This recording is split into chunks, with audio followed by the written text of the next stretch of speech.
Hello friends. आज इस video में हम एक प्रैक्टिकल इलेक्ट्रिकल पैनल के अंदर किस तरह का फंक्शन होता है और उसके क्या क्या कंपोनेंट्स होता है उसका हम लोग आज ड्राइंग स्टडी करेंगे। एक मोटर में क्या क्या कंट्रोल यूनिट होते हैं, उसका पावर सर्किट कैसा होता है, इसके बारे में हम जानेंगे। तो चलिए इस वीडियो को शुरू करते हैं। इस ड्राइंग में देखिए दोस्तों, बताया गया है कि आर वाई बी तीन फेज है और न्यूट्रल है। ये चारों वायर आ रहा है, ये हमारा मेन सप्लाई होता है, सप्लाई बस।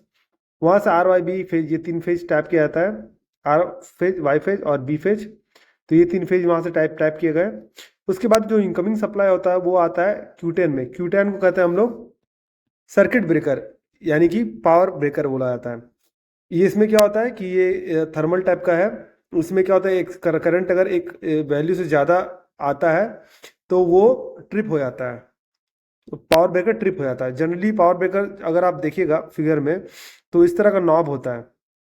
अगर ज़्यादा करंट आ जाता है, सपोज ओवर करंट केस आ जाता है, एक्सेसिवली एक ही टाइम में बहुत ज़्यादा करंट आ जाता है, तो ये जो नॉब है उसका पोजीशन कुछ इस तरह से हो जाता है 45 डिग्री पे। तब हम कहते हैं कि ये ब्रेकर ट्रिप हुआ है। तो क्यूटेन होता है पावर ब्रेकर। इसके अलावा उसके बाद देखिए दोस्तों कि जो पावर सप्लाई है वहाँ से होते हुए Q20 को जाता है। Q20 क्या होता है? पावर कॉन्ट्रैक्टर होता है। पावर कॉन्ट्रैक्टर क्या होता है दोस्तों? बेसिकली ये कंट्रोल कॉन्ट्रैक्टर होता है। ये इसी के अंदर सारा सर्किट का लॉजिक आता है, जिससे ये पिकअप होता है और ड्रॉप होता है। बेसिकली Q20 कैसा होता है दोस्तों, आप अगर इसे प्रैक्टिकली देखिएगा तो इसमें दो टर्मिनल्स होते हैं कॉइल के, A1 और A2। A1 फेज के लिए, A2 न्यूट्रल के लिए। इसमें सप्लाई आता है और इसके तीन लीड होते हैं यहाँ पर आर बाई बी के लिए। इसमें पावर केबल कनेक्टेड होता है। आउटसाइड में भी तीन लीड होता है, डाउन में वहां पर भी आउटगोइंग होता है पावर। और इसके बीच में यहाँ पर इसका एक कांटेक्ट होता है, फिक्स कांटेक्ट और मूवेबल कांटेक्ट। दो टाइप का कांटेक्ट होता है, एक फिक्स कांटेक्ट होता है और एक होता है मूवेबल कांटेक्ट होता है। तो फिक्स कांटेक्ट तो ऑलवेज फिक्स रहता है। ये मूवेबल कांटेक्ट डिटरमाइन करता है कि पावर कॉन्ट्रैक्टर का कंडीशन क्या है। Suppose power contractor on condition में सारा का सारा सिस्टम हेल्दी है, तो ये पिकअप होगा और इसके थ्रू सप्लाई थ्रू होगा, यानी कि वाट एवर सप्लाई यहाँ से आएगा वो इसके थ्रू जाएगा। सपोज किसी कारण से कोई फॉल्ट आया हो, सपोज कीजिए कि वो जो पर्टिकुलर मोटर है वो ओवर टेम्परेचर हो, या अर्थ फॉल्ट उसमें आया हो, या ओवर करंट आया हो। सबके लिए अलग अलग रिले होते हैं। या उसमें सपोज कीजिए कि वो एक इस तरह का बेल्ट ड्रिवन ड्राइव है, तो उसके अंदर जो फील्ड डिवाइसेस जितने भी हैं उसमें से अगर कोई कुछ कंडीशंस ऑपरेट हुआ हो, अगर पुल कॉर्ड स्विचेस ऑपरेट हुआ हो, अगर उसमें बेल्ट बेल्ट की ड्रिफ्टिंग के लिए अगर स्विच दिया हुआ है वो अगर ऑपरेट हुआ हो, या इमरजेंसी पुश बटन हो, इस तरह का कोई भी कंडीशन हो, उससे क्या होता है, उससे ये कॉन्ट्रैक्टर ड्रॉप होता है। उससे ये कॉन्ट्रैक्टर कैसे ड्रॉप होता है दोस्तों, उसके बारे में देखते हैं हम लोग। कि ये जो पावर कॉन्ट्रैक्टर होता है ना, उसका जो A1 कॉन्टैक्ट होता है ये फेज सप्लाई होता है, और A2 होता है न्यूट्रल सप्लाई से कनेक्टेड होता है। ये जो सप्लाई है ये फील्ड के सारे कंडीशंस को सेटिस्फाई करते हुए आता है। यानी कि नॉर्मल में फील्ड्स के जितने भी कंडीशंस हैं वो सारे कंडीशन सेटिस्फाई होते हैं, तो इसे पावर सप्लाई मिलता है। अगर इसमें से कोई भी एक कंडीशन ब्रेक होता है तो इसका सप्लाई चला जाता है। ये सारे के सारे कंडीशन सीरीज में कनेक्टेड होता है। इसके बारे में आगे हम लोग देखेंगे। तो ये ड्रॉप होता है, इसके ड्रॉप होने से क्या होता है, इसके थ्रू जो सप्लाई आ रहा है, तीनों फेज कनेक्टेड होता है लीड का, वो अगर चला जाता है तो उससे फिर क्या होता है, ये कॉन्ट्रैक्टर ड्रॉप होता है और मोटर को पावर सप्लाई कट ऑफ हो जाता है। पावर कॉन्ट्रैक्टर के बारे में डिटेल में मैंने एक वीडियो बनाया है, आप इस चैनल पर उस वीडियो को देख सकते हैं, और आपको leads, movable contract, fix contracts के बारे में आप प्रैक्टिकली देख सकते हैं। तो आप जाइए और उस वीडियो को जरूर रेफर कीजिएगा। मूविंग और हम लोग आगे बढ़ते हैं। फिर ये हमारा K91 एक DMPR रिले है। सिंस ये 7.5 किलोवाट का है तो उसके लिए DMPR रिले यूज करते हैं। ये डिजिटल मोटर प्रोटेक्शन रिले है। इसमें क्या होता है दोस्तों, इसमें सेटिंग्स होती है। इसके बारे में मैंने सेपरेट वीडियो बनाया हुआ है, आप जाके देखिए उस वीडियो को। DMPR है, तो वो जो DMPR है वो डिजिटल मोटर प्रोटेक्शन रिले, इसमें क्या होता है, ओवर करंट होता है, या फिर सपोज अर्थ फॉल्ट होता है, या फेस फॉल्ट होता है, उस सारे के सारे कंडीशंस इसमें दिए हुए रहते हैं और उसकी सारी की सेटिंग्स दी है। सपोज कीजिए कि कोई करे, अगर कोई मोटर है, ये मोटर है, सपोज ये जनरली 12 एम्पियर्स करंट लेता है रनिंग में। सपोज अगर ये हम एक स्पेसिफिक लिमिट सेट करते हैं, सपोज ये 16 एम्पियर से ऊपर होने से ये ओवर करंट का सिग्नल देगा। उससे क्या होगा, वो जो ओवर करंट का कॉन्टैक्ट है वो इस Q20 को ड्रॉप करवा देगा। तो उससे क्या होगा कि मोटर हमारे मोटर जलने से या एक्सेसिव हीटिंग से बच जाएगी। इसी तरह से अगर अर्थ फॉल्ट हुआ, सपोज मोटर में 3 फेज होता है RYB, एक अर्थ हो गया है किसी कारण से, उसका लीड कट गया, वो अर्थ हो गया, तो उसका प्रोटेक्शन के लिए ये DMPR रिले होता है। इसमें क्या होता है, तीनों फेज का बैलेंस करंट को वो चेक करता है, कंपेरिजन करता है, किसी एक फेज में सडन ड्रॉप होने से, करंट डाइवर्ट होने से, वो उसके वैल्यू को एक पर्टिकुलर वैल्यू के साथ सेट करके कंपेयर करता है। अगर वो वैल्यू ज़्यादा होता है तो वो उसे ट्रिप करा देता है। तो इस तरह का अर्थ फॉल्ट रिले है। तो इस तरह का डिफरेंट डिफरेंट फॉल्ट्स के लिए ये DMPR रिले होता है। तो इसमें भी इसमें जो कॉन्टेक्ट्स होता है वो उसके हिसाब से यूज़ किया जाता है। फिर वो जो है ये उसके बाद DMPR होते हुए जो सप्लाई है वो डायरेक्ट मोटर को जाती है। देखिए 3 फेज UVW। दोस्तों यहाँ पर एक ब्रेक पैनल दिखाया गया है। जनरली बहुत सारे मोटर्स में वो बेल्ट ड्रिवन होता है। बहुत सारे ऐसे मोटर्स होते हैं जिसमें कि ब्रेक की जरूरत पड़ती है, जिसमें ब्रेक की जरूरत नहीं पड़ती है। सपोज करो इंक्लाइंड में कोई मोटर अगर इंक्लाइंड में लोड ड्रॉ कर रहा है, तो स्टैटिक पोर्शन पे रहने पे इसमें ब्रेक अप्लाई होना चाहिए, अदरवाइज फिर वो शिफ्टिंग हो जाएगा नीचे। तो उस तरह के एप्लीकेशंस में ब्रेक पैनल चाहिए होता है। तो ब्रेक पैनल के लिए हम लोग क्या करते हैं दोस्तों, कि ये जो 3 फेज सप्लाई वो लेते हैं, उसको एक रेक्टिफायर से पास करवाते हैं। आपको पता है डायोड जो ब्रिज रेक्टिफायर होता है, उसके थ्रू हम उसे पास करवाते हैं। पास करवाने पे हमें DC वो सप्लाई मिलता है। DC सप्लाई हम मोटर के 2 वाइंडिंग में DC सप्लाई देते हैं। तो DC सप्लाई देने से वो अपोजिंग में टॉर्क डेवलप करता है और मोटर स्टैटिक पोर्शन पे आ जाता है।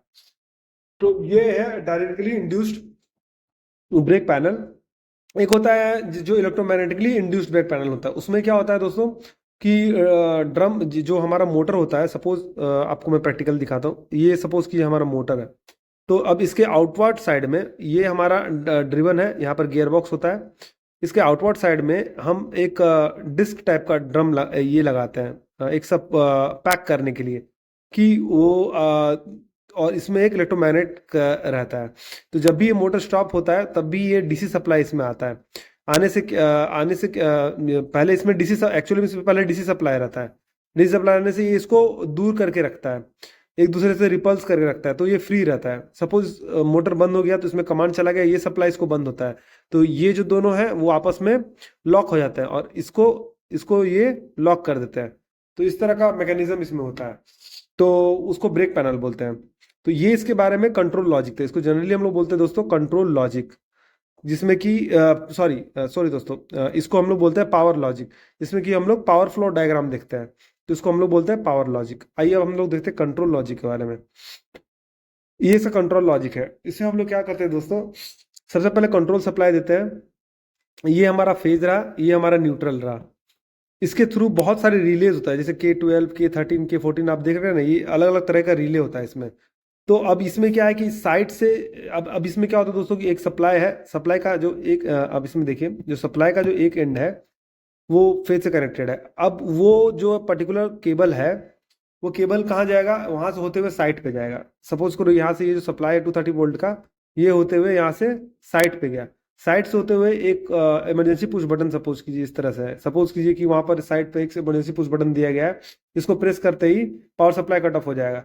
तो उसके एक टर्मिनल पे आता है वो सप्लाई, फिर उसके दूसरे टर्मिनल से निकल के फिर वो एक रिले को पिकअप करवाता है। रिले के बारे में मैंने एक डिटेल वीडियो बनाया है, आप मेरे यूट्यूब चैनल पे जाके देख लीजिए कि रिले क्या होता है, उसके क्या क्या कॉन्टैक्ट्स होता है। वो जस्ट बेसिकली कॉन्टैक्ट की तरह ही काम करता है। तो ये रिले है, ये एक सेंसिंग डिवाइस है। तो इस रिले को सप्लाई मिलता है। सपोज किसी ने इमरजेंसी पुश बटन अप्लाई कर दिया तो ये सप्लाई कट ऑफ हो जाता है, तो ये रिले ड्रॉप हो जाता है। अब हम लोग क्या करते हैं कि इसके बारे में आपको आगे बताऊंगा कैसे हम लोग उसको लॉजिक में डालते हैं। सिमिलर इसी तरह से पुल कॉर्ड है, सारे पुल कॉर्ड साइड से आए, वो एक रिले को पिकअप कराए। उसी तरह से अलग अलग तरह के इंटरलॉक होते हैं। अब देखिए दोस्तों फाइनली क्या होता है, यहाँ पर इसका लॉजिक दिया है। सपोज क्या है कि डिफरेंट डिफरेंट तरह तरह के अलग अलग लॉजिक जो हैं वो आते हैं। Q10 का एक लॉजिक आता है कि सर्किट ब्रेकर हेल्दी है, उसका एक कॉन्टैक्ट आता है। फिर ओवरलोड रिले का एक कॉन्टैक्ट आता है। फिर ये इमरजेंसी पुश बटन का एक कॉन्टैक्ट होता है। ये सारे कॉन्टैक्ट जो इसके ऑक्सिलरी कॉन्टैक्ट होते हैं, जैसे 13 14 हुआ, ये जो इस तरह का जो सिंबल होता है, ये नॉर्मली ओपन कॉन्टैक्ट बताता है कि सपोज कि ये रिले अगर पिकअप है तो ये क्लोज में रहेगा ऑलवेज, अगर रिले ड्रॉप हुआ तो ये ओपन हो जाएगा। तो सिमिलरली अगर ये रिले पिकअप में है तो ये सारे के सारे कॉन्टैक्ट्स क्लोज में रहेंगे। जितने भी कॉन्टैक्ट है, सारे कॉन्टैक्ट्स हेल्दी रहेंगे। हेल्दी होने के बाद ये जो कॉन्टैक्ट है उसको फाइनली Q20 के A1 में, मैंने आपको बताया था कि जो Q20 होता है उसका दो ये होता है, A1 होता है और A2 होता है, दो लीड है। तो ये A1 में फाइनली ये सप्लाई जाता है।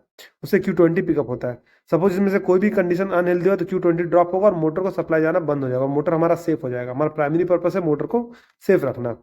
तो ये इसका कंट्रोल लॉजिक है दोस्तों। देखिए सिमिलरली इसमें भी ये ऐसे ही, ये बेल्ट स्वे भी के लिए भी एक रिले है, सबके लिए एक रिले है। तो इस तरह से हम लोग कंट्रोल लॉजिक को देख सकते हैं। अभी मैं एक बार बताता हूँ, जैसे अलग, जैसे इसमें देखिए ये एक रिले है, वो अगर हेल्दी हुआ उसके साथ सीरीज में दूसरा रिले का ऑक्सिलरी कॉन्टैक्ट कनेक्टेड है, इस तरह से तीसरे रिले का ऑक्सिलरी कॉन्टैक्ट कनेक्टेड है। ये सब होते होते Q20 में जाता है। तो बेसिकली हम लोग क्या करते हैं कि एक वायर लेते हैं 230 वोल्ट का सप्लाई, उसके एक रिले के 13 जो ऑक्सिलरी कॉन्टैक्ट होता है, ऑक्सिलरी कॉन्टैक्ट वायर मैंने बताया, आप देख लीजिएगा, में डालते हैं और उसके दूसरा वायर 14 से निकालते हैं। अब ये रिले अगर हेल्दी है पिकअप में तो 13 14 क्लोज में होगा, ये दो कॉन्टैक्ट क्लोज में होंगे। सिमिलरली दूसरे रिले के दूसरे रिले का 13 वाला वायर है वो इसके 14 से कनेक्टेड होगा। अगर वो हेल्दी है तो फिर वो आगे की ओर प्रोसीड करेगा।